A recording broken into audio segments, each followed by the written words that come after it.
The Coast Guard in South Florida is showing off the results of a massive cocaine bust. A ship seized more than 3.5 tons of cocaine in the Caribbean. Vicente Arenas is in Miami with a first-hand look that you'll see only on CBS this morning. Vicente, good morning. Good morning. We rode out with the ship behind me, the Laguerre, as it prepared to bring the drugs back to land. There were two separate seizures, and in this particular interdiction, the street value of the drugs is worth more than $350 million. Crew members aboard the Laguerre began offloading drugs Tuesday afternoon, each bundle filled with nearly 30 pounds of cocaine. Coast Guard Laguerre, Coast Guard Laguerre. It's the culmination of the ship's 7-week deployment patrolling Caribbean waters. On March 15th, a fishing boat believed to be carrying drugs off the coast of Panama caught fire and sank after law enforcement teams boarded and searched the vessel. Shortly after, 97 bales of cocaine were found floating in the water. Just days later, a ship in the Caribbean, allegedly at the hands of drug dealers, was intercepted.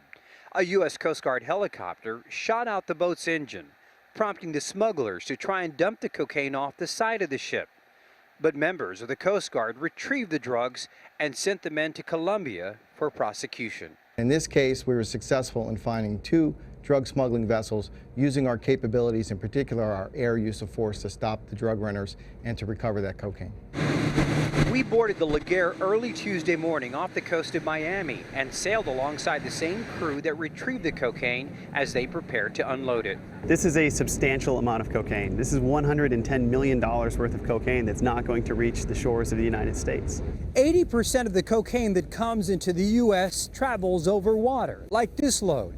The Coast Guard is the only military agency that can enforce both U.S. and international laws on the high seas. In the last 5 years, nearly 1 million pounds of cocaine were seized by the U.S. Coast Guard. Each and every day, our men and women are on ships at sea, flying in the air, focused on a counter-drug mission. It's one of the core missions that we do for the Coast Guard. It's one of the core missions that we do for the nation, and we help protect our borders. In spite of the most recent success, the Coast Guard says it's only catching about 1/3 of the drug smugglers passing through here. The big problem, budget cuts. This most recent seizure will now be destroyed. Charlie? Vicente, thanks.